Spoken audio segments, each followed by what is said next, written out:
तो हरपाल नाम के एक भक्त थे भगवान के, खूब भजन करते थे, खूब साधना करते थे, नाम जप करते थे, कथा सुनते थे, लेकिन वो ब्याह नहीं कर रहे थे। क्यों? उनकी इच्छा थी कि जैसा मैं भजन करता हूं, जैसी मेरी भक्ति है, जैसा मेरा भाव ठाकुर जी के प्रति है, ऐसी कन्या मिले तो मैं ब्याह करूंगा, नहीं तो जीवन भर ऐसे ही रहूंगा।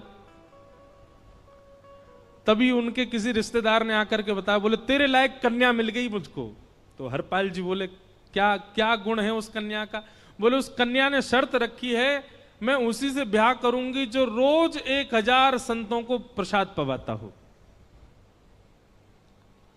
हरपाल जी बोले अब तो मुहूर्त भी नहीं निकलवाना, कल ही ब्याह करवा दो मेरा।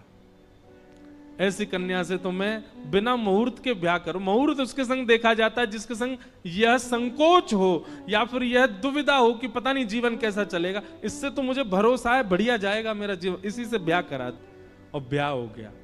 हरपाल जी रोज 1000 महात्माओं को प्रसाद पवाते। अब देखो, अगर कोई संकल्प ले ले कि मैं 1000 महात्माओं को प्रसाद पवाऊंगा, अगर 100 महात्मा ज्यादा बढ़ जाएं, 200 महात्मा ज्यादा, उनको मना करेगा क्या? वो तो फिर अपराध बनेगा उससे। नहीं तो कथा कराने वाले को अपराध लगता है। वैष्णव बिना सुने चला गया। तो हरपाल जी ने नियम ले लिया, रोज 1000 महात्माओं को भोजन कराते। अब 1000 की जगह कभी कभी 1200 भी हो जाते, 1300 भी हो जाते, 1500 भी हो जाते। लेकिन हरपाल जी करते कुछ नहीं थे, कमाई का कोई जरिया नहीं था। केवल दादा परदादाओं की पुश्त से जो उनके पुश्तैनी धन था, उसी को ही खर्च करते जा रहे थे। 1 साल तक बढ़िया चला, 1.5 साल बढ़िया चला, लेकिन 1.5 साल बाद धीरे धीरे धन खत्म होने लगा। जैसे ही धन खत्म होने लगा, हरपाल जी बड़ी चिंता में आ गए, क्या करें। पत्नी को नहीं बताते थे। क्यों? बोले इससे तो शर्त लगी, इसको क्यों बताऊं अपना दुख, इससे तो शर्त, मेरी यही शर्त थी कि रोज 1000 संतों को भोजन कराना। तो हरपाल जी ने बाहर जाते और दुकानदारों के यहां से जाकर के कर्जा लेने लगे। वो पुराने संपन्न थे तो किसी ने कर्जा देने से मना भी नहीं किया, सब देने लगे। बोले ले जा। इतना कर्जा कर लिया, 6-7 महीने तक कर्जे में भी उनके संत सेवा बंद नहीं हुई। 6-7 महीने बाद मांगने वालों ने मांगना शुरू किया। बोले हमारा दो, हमारा दो, हमारा दो। किसी का नहीं दे पाए तो पूरे नगर में ये हो गया कि भैया हरपाल जी अब पहले जैसी स्थिति में नहीं है, कर्जा इनको देना बंद करो, ये देते ही नहीं है पैसा लौटा करके। सब बिगड़ने लगा, धन नष्ट हो गया, इज्जत चली गई, लेकिन उनकी संत सेवा नहीं रुकी। रोज संत सेवा करते। एक दिन मन में विचार करने लगे, अब क्या करूं, अब तो मुझे कोई कर्जा भी नहीं देता, गहने भी सारे बिक गए, धन भी सारा खत्म हो गया। तो हरपाल जी ने मन बनाया कि मैं चोरी करूंगा, और चोरी करके ठाकुर जी, आप लोग मत करना ऐसा, चोरी करूंगा। हरपाल जी चोरी करने जाने लगे। लेकिन हरपाल जी का नियम था कि वो किसी के धन की चोरी नहीं करते थे। संपन्न लोगों के घर में जाते थे और उनकी रसोई घर की सामग्री चुरा लाते थे। चीनी, दाल, आटा, चावल, मूंग, नमक, मिर्च, ताकि भंडारा हो जाए सवेरे। इस प्रकार महाराज चोरी होने लगी। एक घर की हुई, 2 घर, अब तो हल्ला होने लगा। बोले कि घरों की सामान, राशन चोरी हो जाता है। वो बड़ा विचित्र चोर है, धन नहीं चुराता है, राशन चुरा के भागता है। ऐसी चोरी होने लगी महाराज। अब तो लोगों ने अपने अपने घरों में पहरेदारी शुरू कर दी कि चोरी ना हो। तो हरपाल जी को और दिक्कत होने लगी, क्या करें, कैसे करें।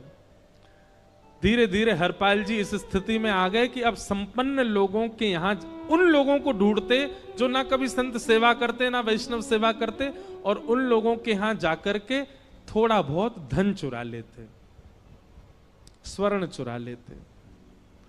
करना कुछ नहीं, अपना घर नहीं बनाते थे, बसाते थे, संत सेवा करते थे। ठाकुर जी रीझ गए हरपाल से। ठाकुर जी बोले देखो ये सब चोरी कर करके और मेरे संतों को पवारा है।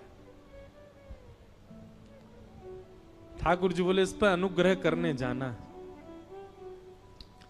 भगवान सिंहासन से उठ करके तैयार होने के लिए गए और बढ़िया महाराज नकली सी मूछ लगा करके ऊपर सिर पर पाग पहन करके और थोड़ा पेट सा बाहर निकाल के गले में खूब सारी जंजीर डाल के हाथों की हर उंगली में अंगूठी पहन करके सोने की जूतियां डाल करके कौंधनी सोने की पहन करके और एक बैंत समझते वृद्ध लोग लेकर के चलते बैंत सोने का मड़ा हुआ बैंत लेकर के ठाकुर जी तैयार हो गए, एक सेठ जी बन गए।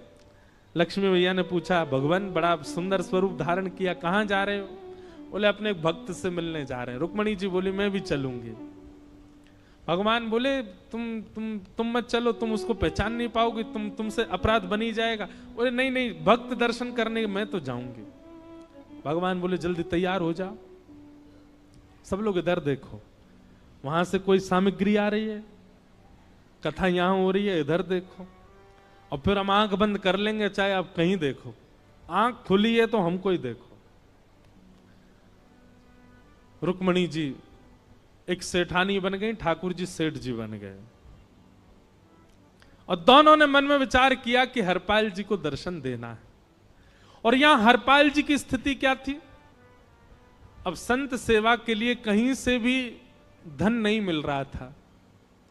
तो हरपाल जी एक मार्ग पर जाकर के बैठ गए और सोचने लगे कोई धनवान यहां से निकलेगा तो उसको लूट लूंगा और लूट के भाग जाऊंगा, सारा धन संत सेवा में लगा दूंगा।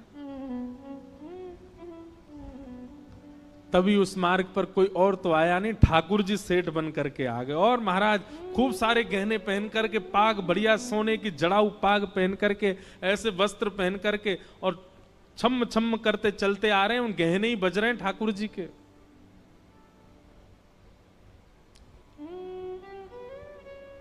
हरपाल जी ने जैसे नेत्र खोल करके देखा,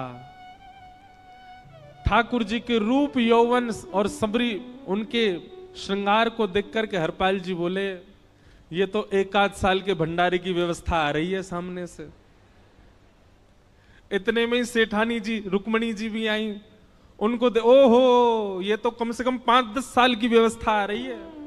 अगर ये दोनों लूट लिए जाएं तो 10 साल चोरी नहीं करनी पड़ेगी। देखो कितना धन संपन्न।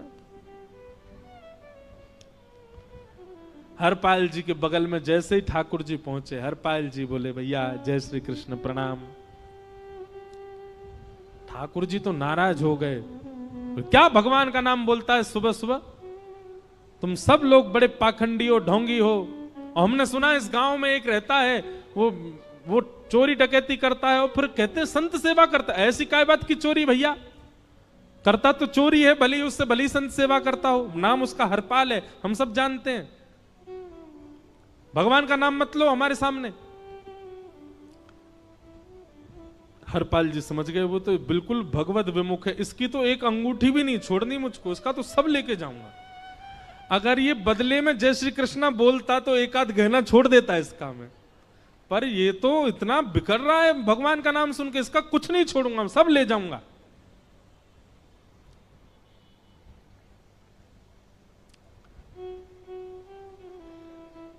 हरपाल जी बोले हाँ भैया एक रहता तो है डकैत इस गांव में, और उसका कोई पता नहीं है, वो कभी भी आ जाता है। लेकिन एक मार्ग जंगल में होकर के है, उसमें गांव में नहीं जाना पड़ता। जंगल से गुप्त चुप निकल करके पूरे गांव पार हो जाएंगे, आप शहर पहुंच जाओगे। उसका रास्ता मुझे ही पता है। सेठ जी बोले तो तुम हमको पार करवा दो। हरपाल जी बोले मैं पार तो करवा दूंगा, लेकिन भगवान मेरे घर कुछ मेहमान आए हैं, उनके भोजन आदि की व्यवस्था के लिए मैं तो बाजार आया था, मेरे पे धन नहीं है। आप यदि मुझको कुछ दे देंगे तो मैं घर पर व्यवस्था करके आऊंगा, तुरंत आपको लेकर के गांव पार करवा दूंगा। ठाकुर जी ने उसको कुछ सोने की मोहर दे दी, बोले लो तुम अपने घर की व्यवस्था कर आओ। हरपाल जी ने सामग्री खरीदी, घर पर पहले व्यवस्था करके आए। बोले आज की व्यवस्था हो जाए, क्योंकि आज तो 10 साल का सब चोरी करना समय लगेगा। पत्नी से कहा भोजन प्रसादी बनाओ, संतों को पवाओ। संत पूछेंगे मैं कहां है तो कहना कि आप लोगों की 10 साल की व्यवस्था करने गए आज। हरपाल जी लौट करके आए और सेठ जी से कहा, आइए आइए चल दीजिए मेरे साथ और हमारे संगी चलना बिल्कुल। ठाकुर जी रुक्मणी जी चलने लगे। जैसे ही विहंगम जंगल में पहुंचे, भयंकर भयावह जंगल, बीच जंगल में जैसे ही पहुंचे, हरपाल ने पीछे मुड़ करके देखा, दोनों चले आ रहे हैं। तुरंत महाराज वो तो अपने रूप में आ गया, शेर की तरह गर्जना करने लगा, अपनी लाठी धर दी सामने और अपने सिर का स्वाफा निकाल करके सामने बिछा दिया। भगवान जो सेठ जी के रूप में आया, भगवान बोले, भैया ये क्या कर रहे हो? बोले, मैं ही हरपाल हूं। सारे सामग्री निकालो, डाल दो यहां पे, एक चीज भी मत छोड़ना, नहीं तो तुम जानते नहीं हो तुम्हारा क्या करूंगा। ठाकुर जी तो थर थर कांपने लगे। रुक्मणी जी बोली, देखो कैसा नाटक कर रहे हैं। रावण के आगे नहीं डरे थे, कुंभकर्ण के आगे नहीं डरे, हिरण्यकश्यप के आगे नहीं डरे, और वो हरपाल के आगे ऐसे कांप रहे हैं। भगवान तो मन की सब समझ जाते हैं, कौन ही मारने, वो तुम भी कांपो क्यों? बोले, भक्त है भैया, ये हमारो भक्त है। अनुब्रजम में हम नित्यम पूये ये तन्य रेणु भी, इसने हमारे लिए सब गवा दिया, हमारे वैष्णव संतों के लिए सब लुटा दिया, इसके आगे भयभीत होने में कोई लज्जा नहीं। लक्ष्मी नारायण दोनों कांप रहे हैं और हरपाल कह रहा, सब निकालो। ए सेठानी जी, कान के कुंडल उतारो। कान कुंडल उतार दिए, नाक की नथनी उतार दी, सब उतार उतार के धर दिए, हाथों के सब कड़ूला आदि भी धर दिए। भगवान ने भी अपने सब उतार। बोले, बैंत कहां लेके जा रहे हो? उसको भी धर दो। बोले, अरे भैया बुढ़ापे की लाठी, हम गिर जाएंगे। बोले, कुछ नहीं गिरोगे, धर दो इसको। जीवन में कभी राम ना, जय श्री कृष्ण बोलने पे चिल्ला रहे थे मुझ पे, रखो इसको यहां पे। सारा धर दिया। बोले, बहुत बढ़िया हो गया, अब 10 साल की व्यवस्था हो गई। इतने में भगवान की कनिष्ठ उंगली में एक अंगूठी थी। हरपाल बोला, ये कहां बचा के ले जा रहे हो? उसको दो। बोले, अरे भैया ये तो बहुत बचपन की हमारी अंगूठी है और ये आज तक हमारी निकली ही नहीं है और ये निकल ही नहीं पाएगी, इसको बाहर हम निकाल ही नहीं सकते, इसको तो रहने दो हमारे पास। बोले, तुम क्या जानो, इस अंगूठी से कम 1 हफ्ता संत भोजन होगा और तुम पे तो दया करनी नहीं है। चिल्लाए थे मुझ पे जय श्री कृष्ण बोलने पर, निकालो इसको। भगवान खूब प्रयास करें, वो नहीं निकले तो हरपाल जी ने उंगली पकड़ी। बोले, इसको काट देता हूं मैं, तुम्हारे पास उंगली रहने का कोई काम नहीं है, तुम उंगली से करते ही क्या हो? और महाराज जैसे ही उंगली पकड़ करके काटने का मन किया, वो काटने ही वाले थे, इतने में ही द्वारिकाधीश भगवान शंख चक्र गदा पद्म धारण करके प्रकट हो गए सामने। रुक्मणी जी महालक्ष्मी के रूप में प्रकट हो गई और दोनों ने अपने अंक में हरपाल को भर लिया। हरपाल जी समझ नहीं पा रहे ये क्या हुआ, दूर हटे। बोले, नाथ, बोले, हम साक्षात द्वारिकाधीश, ये साक्षात रुक्मणी तुम्हारी भक्ति से प्रसन्न होकर तुमको दर्शन देने आए हैं। हरपाल जी घुटने के बल बैठ गए, रोने लगे, सर रख दिया चरणों में, पटकने लगे। बोले, नाथ, मैंने अपने नाथ को लूटा, आज मैंने अपने स्वामी के साथ डकैती कर रहा था, मैं अपने स्वामी की उंगली काटने पर मजबूर हो गया था, इसका मतलब तो मैं पापी हूं। मेरा पाप इतना प्रचंड हो गया कि मैं आपके रूप को नहीं पहचान पाया।